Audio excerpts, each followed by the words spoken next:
are ruled over by a king. Sometimes a queen, okay, but usually a king, all right? But all of them are, all right? And so,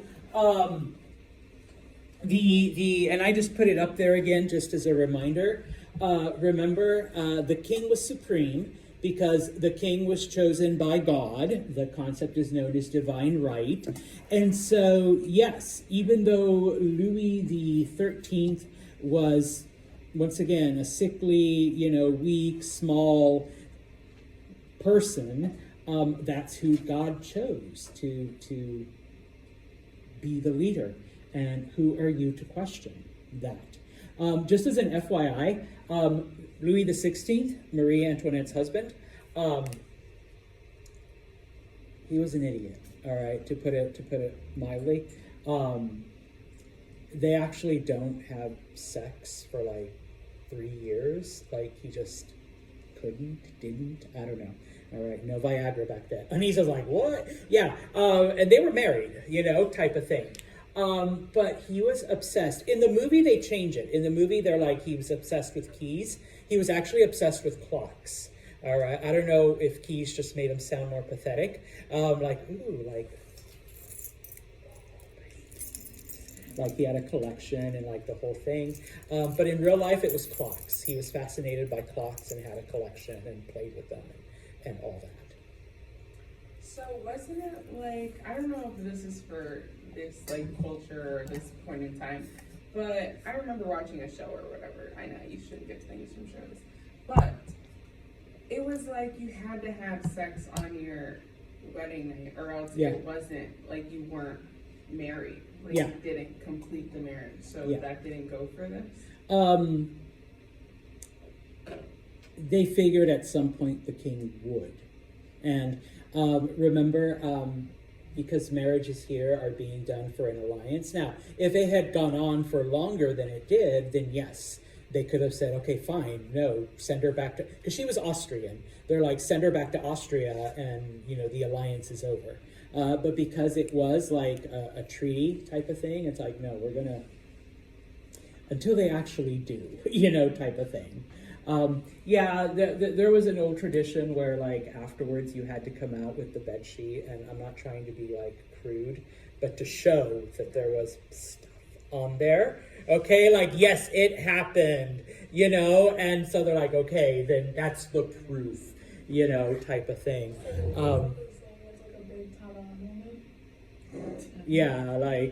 Nope, it was consummated. Yes, we did it. So, here's the dirty sheets to show it, and stuff like that. Yeah. There, and to go along with what you said, not that it isn't accurate, it is, but on occasion, like a wife could sue for divorce for the fact that like hubby couldn't perform. Type of thing. And so you would literally, like, if the husband was fighting the divorce, you could have like either a priest or a judge in there and be like, okay, get to work. Let's see, and if it's like you couldn't do it, then it's like, all right, she gets the divorce. Sorry, Mercedes. She gets the divorce, she seemed willing and able. And yeah, so it was a thing. It was a thing. All right. Now, other countries see this in France, okay? Like, oh my God, the king, who's an idiot, has absolute power. And, Princess Mercedes is happy to, like, hand the queen her cup of water. And she doesn't care about anything else, How can we do that? All right? So, other countries begin to do it, but they do it in different ways. Okay, because they realize that, okay, and yeah, people do, I saw, especially Emu, she was laughing her head off. Some of the other royal families do laugh at how the French do it, and so they begin to incorporate other things, okay? And so in Austria, remember that the family is the Habsburgs, they're the ruling class. They begin to try to establish an absolute monarchy, but they don't do it like the French do. What they begin to do is they begin to conquer areas that don't speak German. Austria eventually conquers most of Central Europe, but most of their empire is made up of groups that don't speak German, and they don't even speak languages to each other. Okay? And so the fact that each area speaks a different language, the Habsburgs are able to maintain control that way, because if you can't communicate, how are you going to get together and rebel against the king? Okay? Now, I need to give you just a teeny bit of background here. Remember the 30 Years' War, where different German kingdoms fought against each other. Eventually, the only thing they decided was that Catholics can live in Catholic kingdoms and Protestants can live in Protestant kingdoms. We know, and I'm just going to move this up a little, yeah, you can still read it, okay, that the Austrians were like the biggest Catholic supporters. Okay, remember they were buddy-buddy with the Pope, and it was always an Austrian who was the Holy Roman Emperor.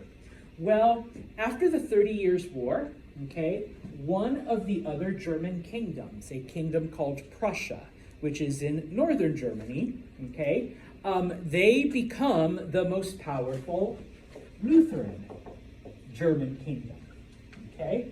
And so, like, all the way until, like, the 1870s, the competition becomes between Austria and Prussia, the Habsburgs and the, I'm going to butcher this because my German is terrible, the Hohenzollerns, okay? That is the family that rules over Prussia, okay? Eventually, Prussia gets so big, like when Germany becomes Germany in 1871, it's the Prussian king that becomes the German king.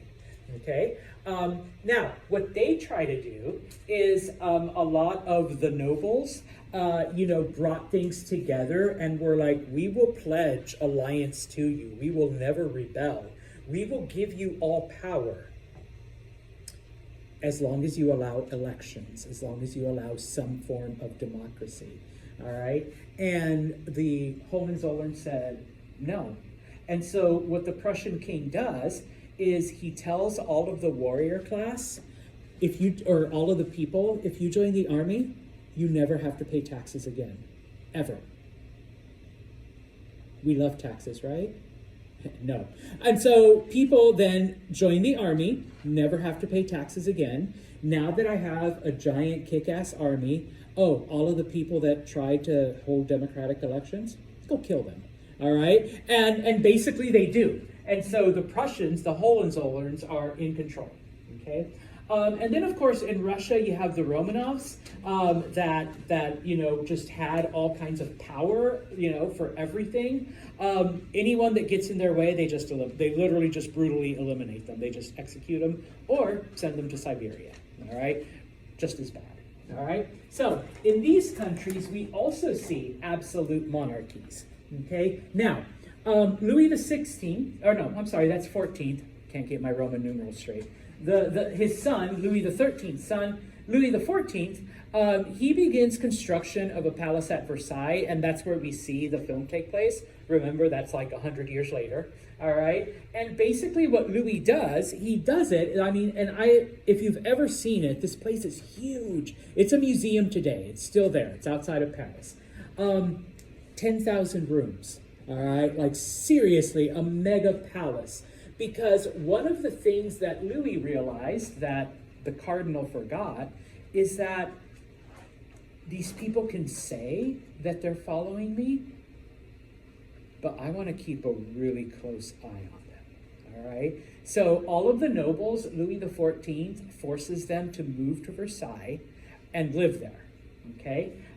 Goes to the old Italian saying, keep your friends close, but keep the enemies closer. Yes, where you can really have an eye on them. And besides, how is Angelina going to give me my water if she lives like way in southern France? If they're in the same palace, then you're right there. And how is Anissa going to dress, Marie Antoinette if she lives in Paris? No, she's got to live right here. Okay? And in this case, like I said, and you guys laughed, but yes, the nobles tried to, no, you got the water. Here, I'll take your gloves, bring the little tray, take off your gloves, Angelina, type of thing. And yeah, after 150 years, they loved it. That was their main job. All right, I am the Angelina glove holder. All right, you know, I do it the best, and I'm related to her by blood, or I'm related by marriage, or, you know, Angelina's sister. Do you have a sister? No? Sorry. Okay, so, you know, so no sister would compete with me then. All right, type of thing. Okay? Now, granted, not everyone, all right, is keen on this, all right, you know, because obviously there's going to be holdouts.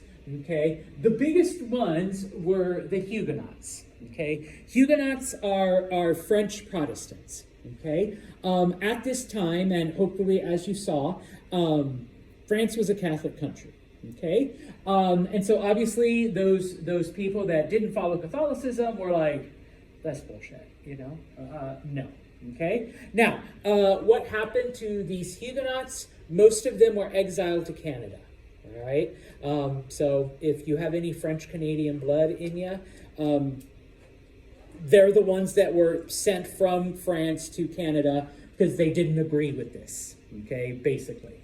Some of the peasants, okay, because once the nobles got to Versailles, they literally lived isolated from everything. They had no idea what was really happening in France.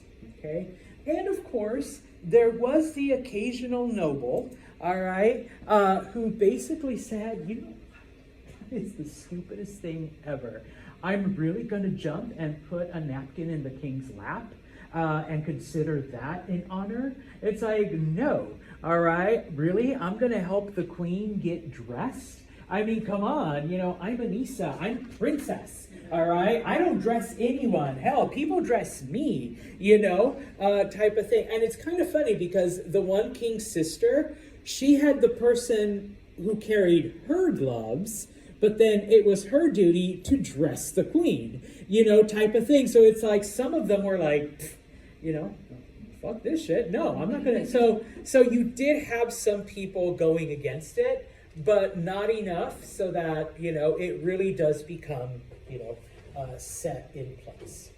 Okay? Now, if there are no questions, comments about France, we will look at England. Okay? Because England also tried to do it. But unlike Prussia or Austria or Russia, it failed. Okay? England was not able to establish an absolute monarchy. Now, you have to remember that it's been a couple hundred years, and little by little, the English kings have been losing power, okay? Because, you know, they were the first to eliminate feudalism. They were the first to give certain rights to some of the nobility. They were the first to give rights to some of the common people, okay? By now, and unfortunately this isn't an English history class, but by now, in England, okay, we have seen develop, and I will try to not, you know, get rid of, oh, look, here we go. Okay.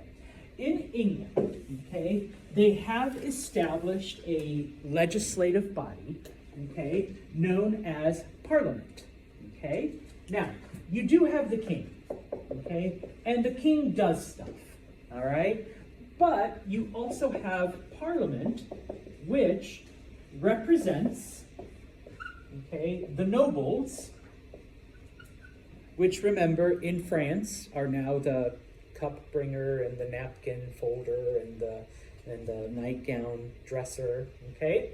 And for now, okay, the power struggle is between the king and the nobles, all right? Eventually, you do have the common people also be a part of this, and typically they're the wealthier ones, okay? And so England, okay, basically, Parliament works to try to keep the king from doing stuff like the Louis did in France, or the German kings, or the Austrian kings, okay? Now, throughout English history, you do see quite a bit of conflict, all right, between the king and Parliament, all right? I'm just going to give you the ending, bless you. Fast forward to 2024. The current king is, I believe, Charles, I think it's the What does he do? Thank you. Oh, you stole my line, but that's okay. I love it. I had a history professor. Well, he was talking about Queen Elizabeth, but she's dead now, so we'll change the line. King Charles is a walking, talking tourist attraction. All right? He does this in parades, in ceremonies, in supermarket openings. I don't know. But he's there, and he waves, and he smiles, and there's, Queen Camilla, all right, the side piece who became queen, all right, so never lose hope, ladies, all right, so it's just like, boom, and on occasion you have Prince William and Kate Middleton, all right, yeah, I hate what they did to Harry and Meghan, but oh well, but they're there, and they smile, and they wave. How did they go from this to this? Well, I'm glad you asked, okay? Because they tried, okay? They tried, all right? Now, okay? Back then, the king does have more power. He is able to call on Parliament because, according to English law, if the king wanted to raise taxes, or if the king wanted soldiers, or if he wanted to go to war, okay, he needed Parliament's approval, all right? And so obviously, if Parliament was strong enough, they could tell the king no, all right? Now, for quite a few years, all right, and I don't just mean years, but like maybe for like 100, 150 years or so, okay, Parliament could be manipulated. All right, the king could play the nobles off each other. All right, and it was a smart king who knew how far to push Parliament. And okay, I'm obviously not going to win this debate, so I'm just going to step back and let Parliament think that they've won it. All right, and so that was the back and forth. Now, usually though, Parliament was able to keep the king from doing, pardon my French, too much crazy shit. All right, they were able to give them just enough power to keep them happy, but not so much that they, did whatever. Now, of course, when the king tried to take over like the French king did, they were like, oh, hell no. All right, they were able to block all of that. Now, it's kind of interesting because England was the first country to allow women to become queen. And one of the first was Queen Elizabeth I. She was pretty shrewd. She was pretty crafty. She actually got Parliament like this in her fingers, and she was able to manipulate them. And she basically was a dictator. She could do whatever she wanted. Parliament, never said no to her. They're like, it's the queen, type of thing. And so she actually had that kind of power. She's like one of the few and maybe last powerful kings/queens that you see in England, in Britain, all right? Because the ones that came after her were less successful and were basically the reason why now, this is what Charles does. This is the most important thing. All right, smile and wave, smile and wave. Yep, that's all he does. Okay, so what happened? Okay, now, like I said, throughout its history, okay, and this is another reason why England was really, really late in conquering other parts of the world, because they were constantly fighting. Parliament and the king. All right. Now, what begins to happen, though, is religion gets thrown into it. Okay. England was originally Catholic. Okay. But they break away from the Catholic Church. Do y'all remember why? Why? What did Henry want? A divorce. Catholicism doesn't allow divorce. Okay. They do allow annulment, but the Pope wouldn't grant the annulment because the Queen at the time was his cousin. All right, so yeah, all right. And so basically Henry says, all right, fine, we're not Catholic anymore. We are now Church of England, okay? Now the thing is, of course, is that just because the king said we're now Church of England, But of course, he didn't change anything other than the name and who's in charge. So a lot of people were still like, no, we're fucking Catholic, all right? We're not going to do this, okay? And so you had Protestant versus Catholic, all right, fighting each other for many years. And in addition to that, there were some English people, and they were actually Calvinists, who did not think that the Church of England went far enough, which it didn't. Basically, they just changed the leader and what they called themselves, and that was it. Oh, and I divorced myself, all right? And that was it, okay? Puritans, remember, if you remember Calvinism wanted to go back to basic and simple things, okay?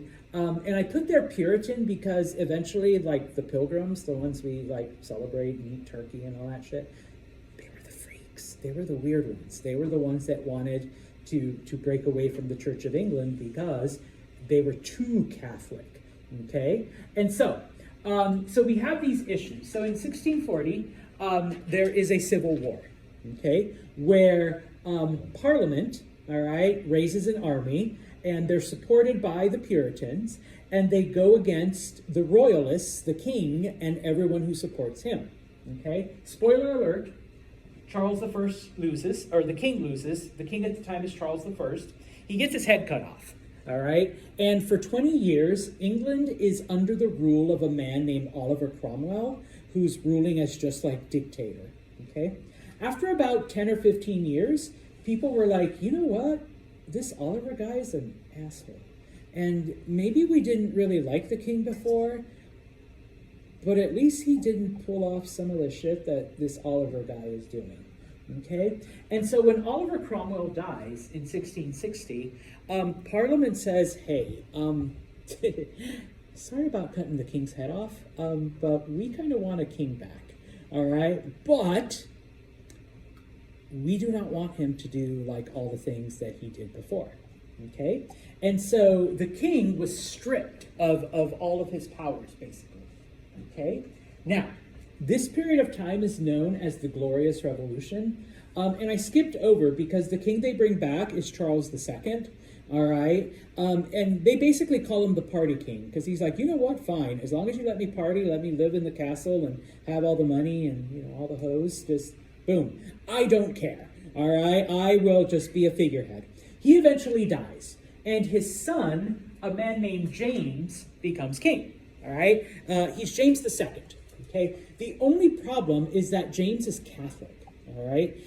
He never completely gave up, you know, Catholicism. So, and people are like, wait, but wasn't his dad, yeah, his dad was Church of England, but do kids always follow the same religion as their parents do? No. And he's just like, oh, hell no. You know, I don't know what Church of Nisa is, but, you know, it's like, no. Okay? So what happens is because, and you have to remember, who is the leader of the Church of England? The king. How are we going to have a Catholic king be in charge of the Church of England? Okay? So what happens is that his daughter Mary, in the meantime, so she's a princess, she married a Dutch prince, a man named William, okay? And so they go to Mary and say, Mary, if we get rid of your dad, will you and your husband come to England and be our new king and queen, okay? You won't have any powers. You won't have any, you get to ride around and start waving at people, all right? But you'll be the queen. Your husband will be king. Okay? And so, William and Mary look at each other like, that actually sounds like a pretty good deal, you know? We don't really have to do anything except smile and wave at people. As long as we don't try to bring back Catholicism, they'll give us a castle, they'll give us servants, they'll give us everything. All right? So, William and Mary say, okay? And so they take over. They become joint kings. All right? Now, what happens during this time is to guarantee that no king or queen ever tries to do any of this again. All right, they institute what's called the Bill of Rights, the English Bill of Rights, which basically gives English people, you can't be arrested, you can do this and that. We're not here to teach English history, unfortunately, okay? They do make it harder for the king to raise taxes. they make it impossible for the king to ignore Parliament, okay? And of course, they institute a bunch of other things so that, once again, you get to 2024 and you got Charles, okay? And this is what he does. Now, supposedly, like back in World War II, Queen Elizabeth like would pick the prime minister, but like today, they don't even do that. They just like say, okay, yeah, this guy sounds good. As long as they've been voted in, okay? The other thing that also has changed, before Parliament, usually it was these guys that had all of the power. 2024, it's these guys, okay? This is called the House of Lords. This is called the House of Commons. The House of Lords is also just like a figurehead now, all right? Like, they really don't do anything. It's mostly the House of Commons. And they select the prime minister, and the king says, all right, that guy looks good.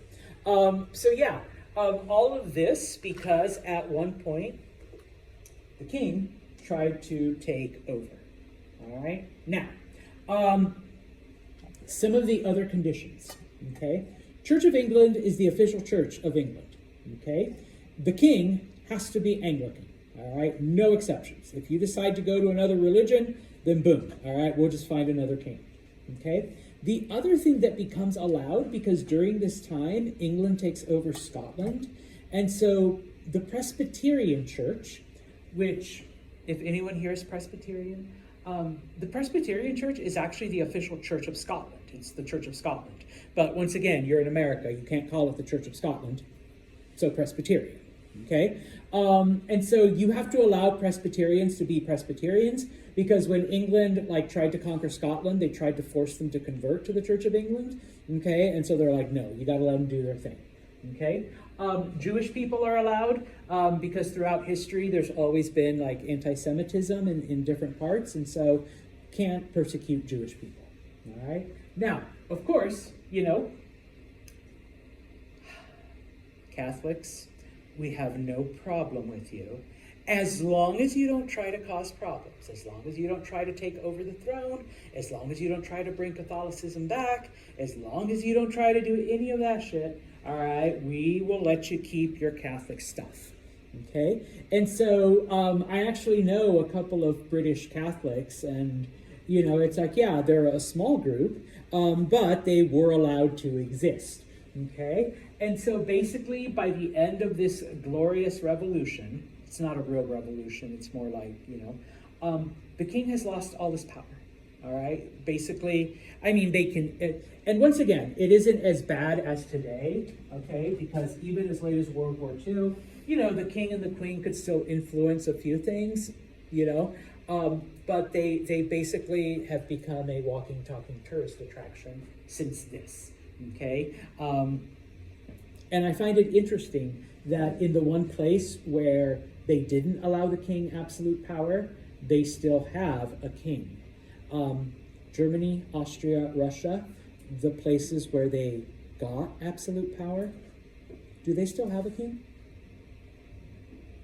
Austria doesn't, Russia doesn't, Germany doesn't, okay? They lost their monarchies 100 years ago, all right? Whereas the English one is still there, okay? So, kind of good, kind of bad. It depends if you're a fan of the royal family, okay?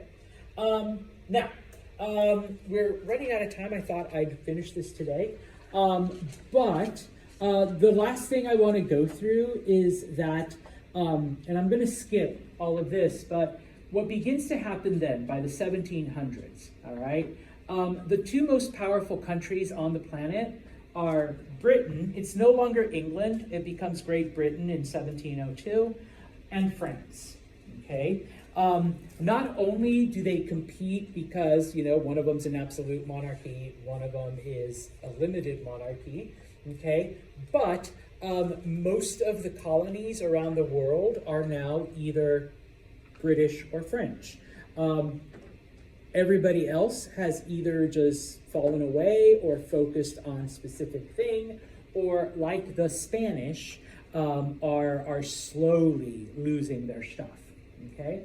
So in 1756, there starts what is known as the 7 Years' War. Because if you look at the dates, how long does it last? 7 years, okay? It is the first, what some people would call global conflict, because it's basically Britain versus France, but all of the British allies fight with them, and all of the French allies fight with them, okay? And it actually takes place in Europe, in India, and in the Americas. The American portion is known as the French and Indian War. So hopefully you study that in American history, okay? The French and Indian War was part of a larger conflict known as the 7 Years' War, okay? So obviously we can't just focus on that part, all right? What happens here then is that, okay, in Europe, where the French and the British fought, it was basically a tie, all right? The British couldn't beat the French couldn't beat the British, okay? In America, the British won, okay? And so basically, under George Washington, who was part of the Virginia militia, they basically expelled the French from what today would be Ohio. And then, of course, other British generals took over what became known as Canada. So that is why, you know, French Canadians, you know, there's also not French Canadians, because the British conquered all of that, okay? The Spanish were allies with the French. And so because they fought on the French side, okay, the Spanish lost Florida, but as a compromise, the French gave them Louisiana. Now, later on, Napoleon kind of takes it back, all right? But for now, they have it, okay? Finally, in India, okay, the British won. And the British not only got rid of the French, but remember, the first groups that had been there, the Portuguese and the Spanish, they were both allies with the French in India. The British kicked them out as well. So by this point in time, the British now control all of India. All right, so all of it comes under British control until the 1940s. So they basically held it for about 200 years. Okay, and so we end this chapter with the British basically being like dominant in America, okay, dominant in Europe. Well, it was a tie, but this is what Europe looked like, okay, and of course, dominant in India. All right. When we come back from break, we will look at some other things, but